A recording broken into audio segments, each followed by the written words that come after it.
It was fierce, but it wasn't player character fierce.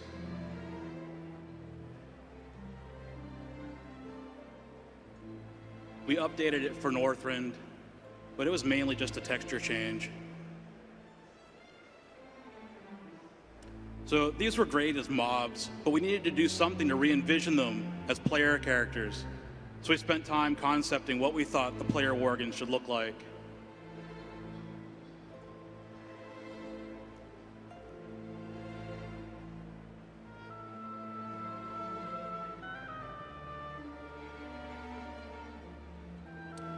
And this was our first playable version.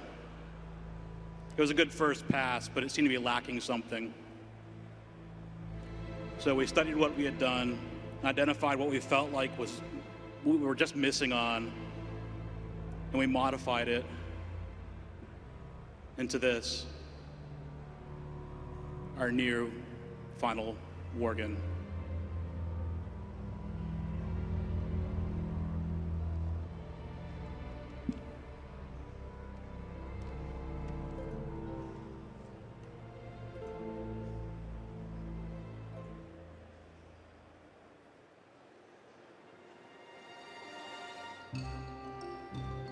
So the Goblins were much easier. They are so established in the game. We had this really old model to start with, and we had to find a way to breathe new life into it.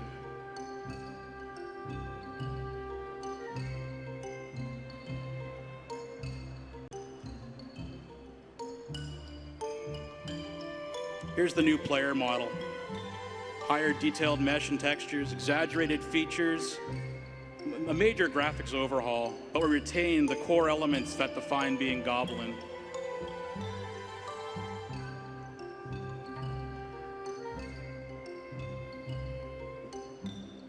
Notice the variety of facial customization available. They have many dozens of combinations of ears, noses, and chins.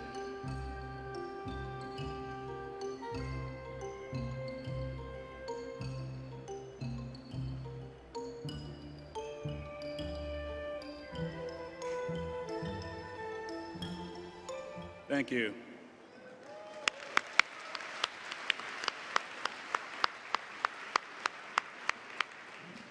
So our lead animator, Steve Aguilar, couldn't be with us today, so I'm going to attempt to go through his presentation. This will show you how much I pay attention when we're putting these things together. I should also mention that in Blue's presentation, we don't show the Worgen female because we actually recently put a little more work into it, and it's not at a point where we're ready to show it yet, so that's why it was not in his presentation, in case anyone was wondering. All right, so let's look at animation.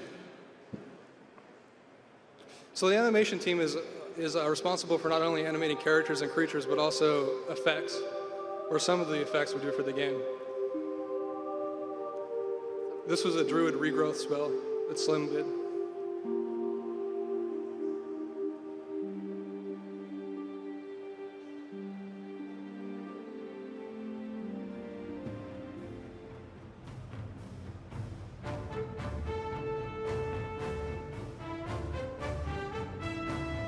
So this little guy we created for the StarCraft 2 Collector's Edition. And this is a good example of the partnership between animation and effects, where the animators will go through and make them look cool, and the effects guys will go in and make it look alive. This little guy, you're all gonna get. This is Deathwing Murky.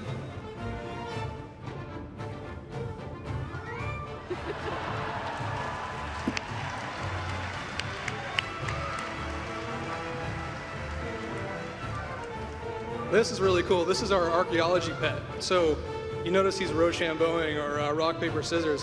When you run into another player in game that has one of these, you'll actually play off against one another and win or lose.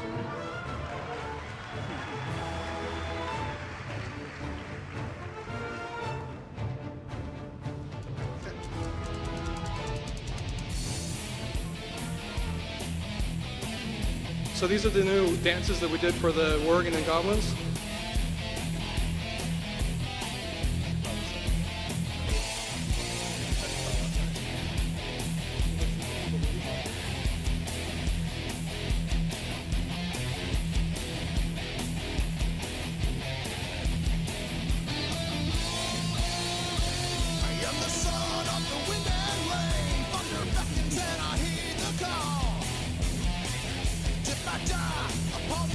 day. In battle I will fall. Hear me, brothers, gather up the wolves. To battle we will ride. War drums echo the beating heart. Pounding from inside. Storm, black clouds fill the sky. Hear my battle cry. Thunder will bring more. This is the Tolvir. This is a new race that we created for Cataclysm. They're actually a stone skin Titan creation, but this is one of the skins that we did that's more of a flesh or a live version. This is the Etten. It's a giant creature you're going to run into kind of all over the place, but most prominently in Gilneas.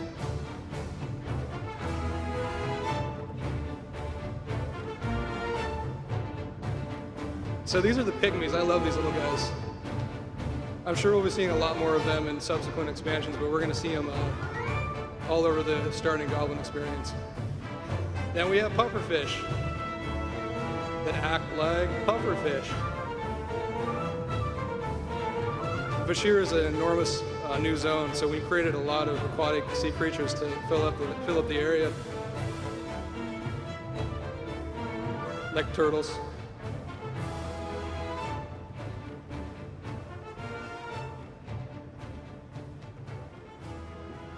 And I think that's it. So thanks, Steve. Thanks, animation team. On to dungeon.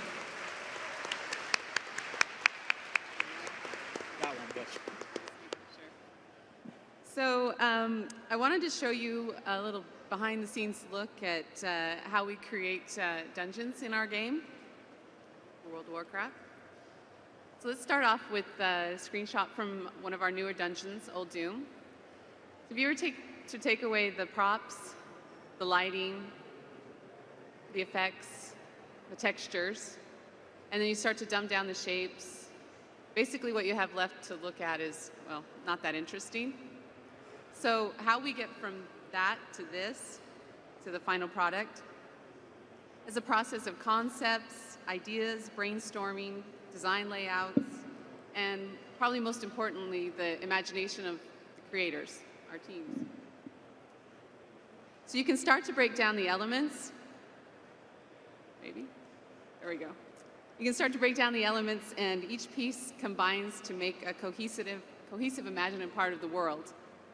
I think the funnest part for us is when we get to start brainstorming, taking the layout, and then come up with the ideas like these. As the 2D layout is created, it's the dungeon's responsibility to interpret what the frame is going to look like. I emphasize how transitory our dungeons can be. The end result is by far much more spectacular than what we first came up with, and that's saying something from those concepts. It's a little before and after shots, just the block out, and then the final version.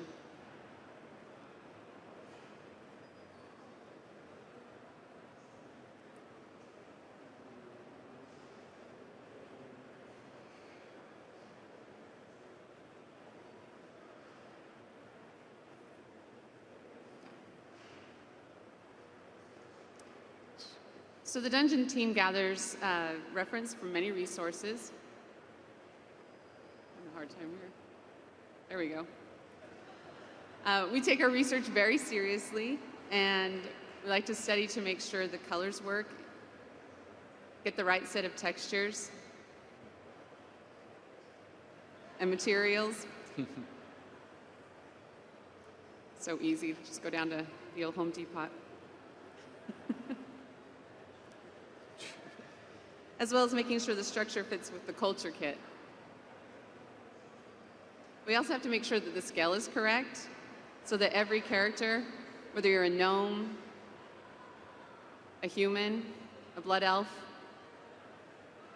got to make sure that they fit through the door as well as be able to navigate the play space in the dungeon. We also like to draw what inspires us, spikes. And we like to give each other feedback, usually very maturely.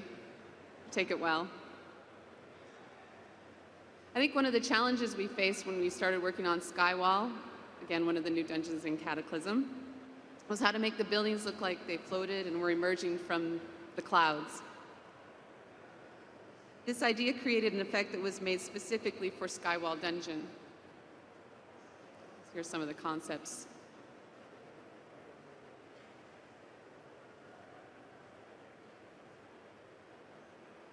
So awesome. So although it may look strange in the 3D program, the effect in the game gave us the look we were trying to go for. Our modeler went back and forth with the programmers to get just the right look, and a lot of trial and error. But I think they were pretty successful.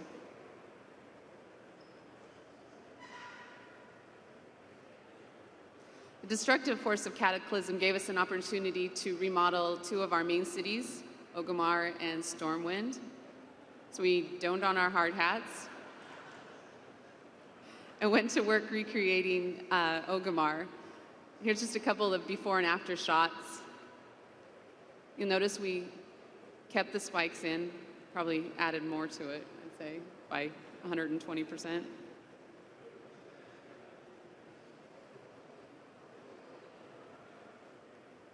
It's a little better. So as a dungeon lead, I like to encourage my guys to really involve themselves in the dungeon creation process, and hopefully that comes across when you play our dungeons. That's it. Thank you.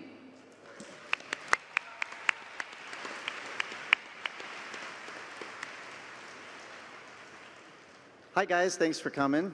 My name is Gary Plattner. I'm the lead environment artist. On the environment team, our responsibility is for the exterior parts of the world. We're responsible for all the natural elements and all the things that make up all of that. So we have a lot of great tools that do that, a lot of great painting tools, and our editor is wonderful.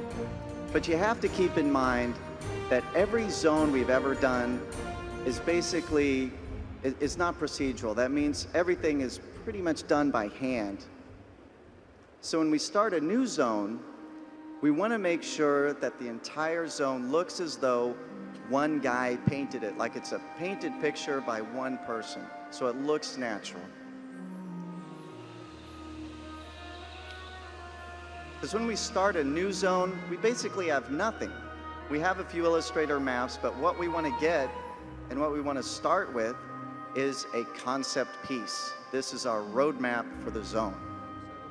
One of the most exciting parts of my job is to paint some of the concept images for the new zones that we develop. For example, Gilneas was one of my favorites.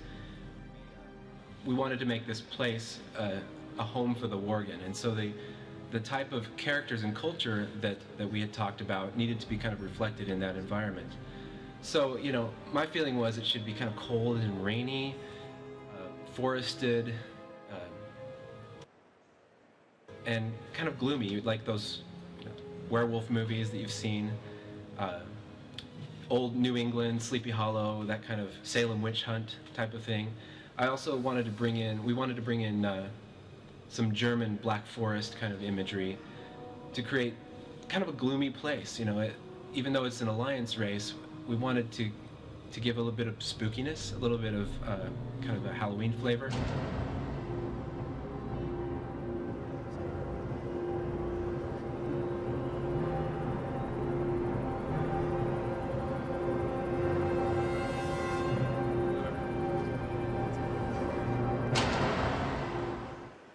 When we were starting Cataclysm, we realized there was so much stuff that we wanted to correct from the old game that we never had a chance to when we first shipped the game, and now that we have more technology and more tools available, we can go back now with this expansion and correct a lot of things that we always wanted to.